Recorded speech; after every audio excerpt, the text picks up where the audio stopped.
You get pan. Alright, wait. Let me get the pan of the people. Okay. Okay. Hello. Hello. Hi, my name is John Selvaraj. I'm presenting my demonstration speech for Dr. Harris's public speaking class. Today I'm going to be teaching you guys how to drive a manual transmission car. Yes. Have you ever gotten into a car and been flabbergasted by the confusing sight of the third pedal? Too many times. Some may call it a millennial anti-theft device. Others simply love being engaged while driving and having full control of their vehicle. Having the skills to drive a manual vehicle can be extremely helpful to those who don't even own a manual transmission car. Your friends may have a manual transmission car. You can drive any vehicle you want, or simply you just want to be a more engaged driver. In order to drive a manual transmission car, you will need a wide open area to drive your vehicle, and you will need a manual transmission car. I'll take that car, please. Oh, I like. First, you're going to have to get accustomed to the controls that define a manual transmission vehicle. There are three primary controls that define a manual transmission car. First is the shifter. It's most noticeable and it's in the center. Second is the parking brake. The parking brake is very important for a manual transmission car because the vehicle rolls. And the third is a clutch. The clutch is a third odd-looking pedal at the left. Second, you need to learn the locations of the gears and get comfortable with the clutch. You have to depress the clutch pedal with your left foot only.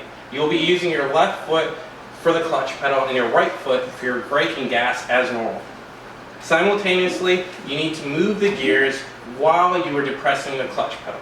In between shifts, you have to practice slowly releasing the clutch, which is referred to as feathering the clutch. Also, the clutch will have a catch point, which is where the clutch pedal has the most resistance. When you are past the catch point, the clutch will move with less resistance.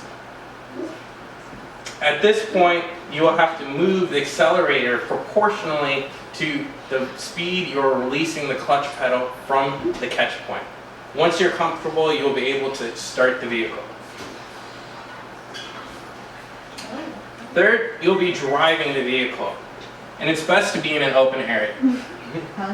To start the car, begin by depressing the clutch pedal. The car will not start unless the clutch is being depressed. Make sure your parking brake remains engaged or your foot is on the brake pedal. This ensures the vehicle will not roll when you engage the clutch. Turn the ignition to the on position, and before releasing the clutch, make sure your vehicle is in neutral. Otherwise, your vehicle will stall. Once you're ready to get moving, depress the clutch pedal, put the car into first gear, release all brakes, rev the car to approximately 2,000 RPM, and feather the clutch from the catch point. If you improperly time this movement, the car will stall. If this happens, start again from the beginning. Once you get comfortable moving at a slow speed, you can begin to shift into a higher gear. Make sure you always depress the clutch and shift into neutral when you are coming into a stop. Otherwise, the car will stall. Focus on making the car drive smooth. Learning where the catch point may be tough, but once you get it, you will be smooth sailing.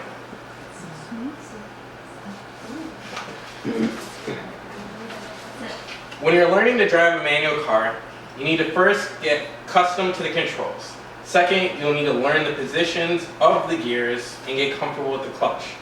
And third, you'll need to learn how to practice in an open area. Once you can easily operate a manual car, you can move on to the real road. Keep in mind, you're doing all the same things you do in an automatic car in addition to using a clutch and a shifter. When driving a manual car, you need to use both your feet and your hands. You are physically much more engaged with your vehicle, and this is super helpful in this day and age when people are causing fatal accidents by texting and driving. No matter the situation, you will be equipped with a helpful skill. Thank you. Awesome. I have a question before you're done. Okay. So when you're driving a manual in a very hilly area, How do you have to work your clutch and feathering the clutch and your gas so that you don't cut your car out? So that's more of an advanced driving technique. Most newer vehicles now will have something called hill assist, where it'll automatically have a brake in the vehicle so your car doesn't roll back. But an older vehicle method you can implement is using the handbrake. So you pull the handbrake up, and once you feel the car lurching forward, you can release the parking brake. Okay. I also have a question based on what she was saying. If you were parking in a hilly area and you had to park, how do you ensure that your car doesn't roll back after you park into So in order to make sure your car doesn't move when you park the vehicle, the most important thing is make sure your parking brake is up, and for second assurance you can put the car into gear once the car is off. And once the car is in gear, it'll prevent the car from moving or rolling. John, I have a question, and I understand that this is kind of outside of your scope of knowledge, but so I'm a little bit familiar. I took a motorcycle riding course, so I know how to ride the manual, I guess, gear shifting in a motorcycle. Is that similar to the car as you're speaking, or is it? It's very similar to a car, except on a motorcycle. You have first gear, then you have neutral, then you have second to your top gear. In a manual car, you have your gears and your neutral is just in the middle.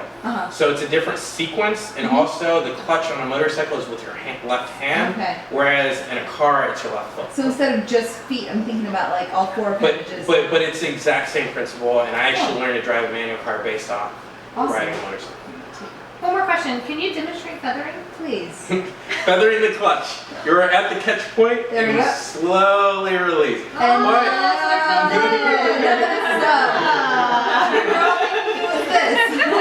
Yay! Thanks, John. Yay!